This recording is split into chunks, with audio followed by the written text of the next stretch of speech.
பாண்டியன் ஸ்டோர்ஸில் இன்றைக்கான ப்ரமோ என்னன்னு பார்க்கலாம். சரவணன் வீட்டுக்கு வந்ததும் மயிலை பிடிச்சி ரொம்பவே திட்டுறாங்க. உனக்கு எவ்வளோ தைரியம் இருந்தால் என் மாமாவை எழுப்பிட்டு நீ கல்லாவில் உட்காருவ, உனக்கு நிஜமாலே கொழுப்பு தாண்டி அப்படின்னு சொல்லிட்டு திட்டுறாங்க. அதுக்கு மயில் வந்து, என்ன மாமா இப்படியெல்லாம் பேசுகிறீங்க? உங்கள் 3 பேரையும் தானே மாமா உங்களை பசங்களாம் நினைக்கிறாங்க. பழனி சித்தப்பாவை எங்கே அந்த மாதிரி நினைக்கிறாங்க? அவர் இந்த வீட்டில் தண்டச்சோரா எல்லாருக்கும் தண்டமாக வேலை செஞ்சுட்டு தானே இருக்காங்க அப்படின்னு சொல்லிட்டு சொல்கிறாங்க. அது கேட்ட சரவணனுக்கு ரொம்பவே கோவம் வருது. மயில் என்ன நீ ரொம்ப வாய் பேசுகிறேன்னு சொல்லிட்டு அடிச்சிடுறாங்க.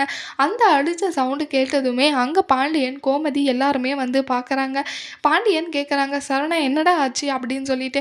அதுக்கு அதெல்லாம் ஒன்றும் இல்லைப்பா, இவ பேசின பேச்சுக்கு நான் அவளை அடிக்காமல் என்ன பண்ணுறது அப்படின்னு சொல்லிட்டு சொல்கிறாங்க. அப்படி என்னடா பேசுனான்னு சொல்லிட்டு கேட்குறப்போ வீட்டில் எல்லாருமே வீட்டில் இருக்கிறவங்க எல்லாருக்கிட்டேயும் சொல்லிடுறாங்க, இப்படி தான் பழனி மாமாவை இப்படி தண்டச்சோறுன்னு சொல்லிடுறா அப்படின்னு சொல்லிட்டு. அதுக்கிட்ட கோமதியுமே மயிலை போட்டு அடிச்சிடுறாங்க.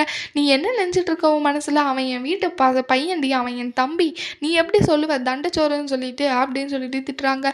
மயிலை ரொம்பவே போட்டு திட்டிடுறாங்க. மயிலுமே ரொம்பவே ஃபீல் பண்ணிட்டு போயிடுறாங்க அங்கேருந்து. அடுத்து என்ன நடக்க போகுதுன்னு சொல்லிட்டு வரப்போகிற ப்ரோமோவில் பார்க்கலாம். இந்த வீடியோ பிடிச்சிருந்தா லைக் பண்ணுங்கள். பாய்.